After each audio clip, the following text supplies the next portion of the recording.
علم ہی انسان کا بنیادی حق بھی ہے،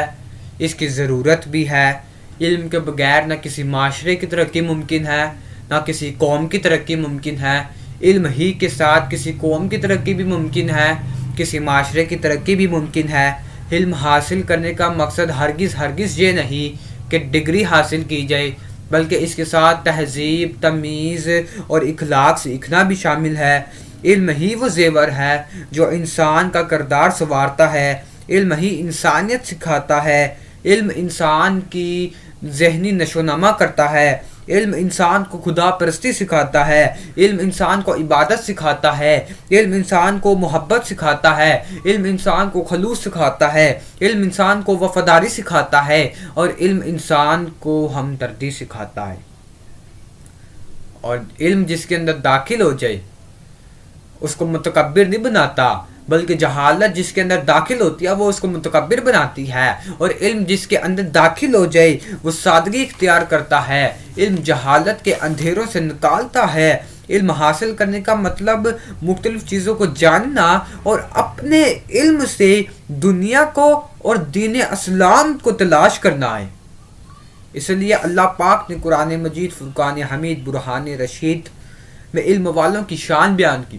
جس قرآن میں اللہ تعالیٰ نے اپنی توحید کو بیان کیا، جس قرآن میں اللہ تعالیٰ نے نبی کی رسالت کو بیان کیا، جس قرآن میں اللہ تعالیٰ نے انبیاء کرام علیہ السلام کے قصوں کو بیان کیا، جس قرآن میں حضرت عیسیٰ علیہ السلام کی ولادت کا واقعہ بیان فرمایا، جس قرآن میں اللہ تعالیٰ نے قربانی کا واقعہ بیان فرمایا، اس قرآن میں اللہ تعالیٰ نے علم والوں کی شان بیان فرمائی۔ فرمایا یرفع اللہ الذین آمنوا منکم والذین اوتوا العلم درجات، کہ اللہ تم میں سے ایمان والوں کے اور ان میں سے علم والوں کے درجات کو بلند فرما دیتا ہے۔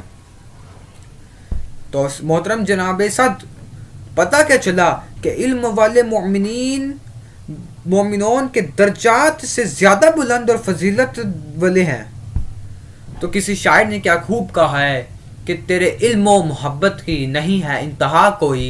تیرے علم و محبت کی نہیں ہے انتہا کوئی، نہیں ہے تجھ سے بڑھ کر ساز فطرت میں نوا کوئی۔ تو محترم جناب صدر، علم دین کی فضیلت کو میرے اور آپ کے لجپال آقا صلی اللہ علیہ وآلہ وبارک وسلم نے یوں بیان فرمایا، منک برت قدامہ فی طلب العلم، فرمایا جس کے پاؤں علم کی طلب میں گرد آلود ہوں، حرم اللہ جسادہ علی النار، اللہ تعالیٰ اس کے جسم پر جہنم کی آگ کو حرام کر دیتا ہے، واستغفر اللہ ملکہ،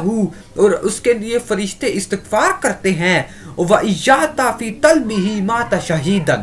سب عظمتیں، سب عزتیں، سب فضیلتیں علم والوں کی ایک طرف، اور یہ فضیلت جو میرے اور آپ کے آقا نے فرما دی یہ ایک طرف، فرمایا وَإِيَّاتَ فِي طَلْبِهِ مَاتَ شَهِيدًا، اور اگر طالب علم حاصل کرنے کے دوران فوت ہو جائے تو فرمایا وہ شہید فوت ہوگا۔ خوب ارشاد فرمایا، پھر فرمایا وَكَانَ قَبْرُهُ رَوْضَةً مِّن رِّيَاضِ الْجَنَّةِ، اور اس کی قبر جنت کے باغوں میں سے ایک باغ ہوگی، وَبُوَسْعُوا لَهُ فِي قَبْرِهِ مَدَّ بَعْدِهِ، اور اس کی قبر کو حد نگاہ تک وسیع کر دیا جاتا ہے، وَيُنَوَّرُ عَلَى جِيرَانِهِ 40 قَبْرًا عن یمینہ و40 قبرا عن یسارہ و40 عن خلفہ و40 عن امامہ، فرمایا اور پھر جب طالب علم فوت ہو جائے اور وہ جب قبر میں داخل ہوتا ہے تو اس کی عظمت اور اس کی فضیلت طے کرنا، وہ فضیلت کیا ہے؟ فرمایا جب وہ قبر میں داخل ہو جائے تو اس کے آگے پیچھے دائیں بائیں والی 40 قبروں کو اس عالم دین طالب علم کی فضیلت سے روشن کر دیا جاتا ہے۔ تو جناب صدر، اس حدیث مبارکہ سے معلوم کیا ہوا کہ علم والے دنیا میں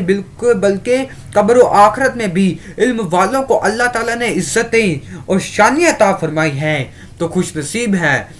وہ طالب علم جو آج اس عظیم درسگاہ سے علم کے نور سے اپنے سینوں کو اور اپنے کردار کو روشن فرما رہے ہیں۔ میں اپنی گفتگو کا اختتام اس شعر سے کرنا چاہتا ہوں۔ فرمایا کہ علم فلک میں کہکشاؤں میں چمکتا ہے، علم گرجے جو بادلوں میں تو برستا ہے، علم قلم ہی نہیں ظلم پر تلوار بھی ہے، علم قلم ہی نہیں ظلم پر تلوار بھی ہے، ناصر شہر علم علی کی ذوالفقار بھی ہے، علم نصیب سے عطائی پروردگار بھی ہے، علم عالم و معلم کا افتخار بھی ہے۔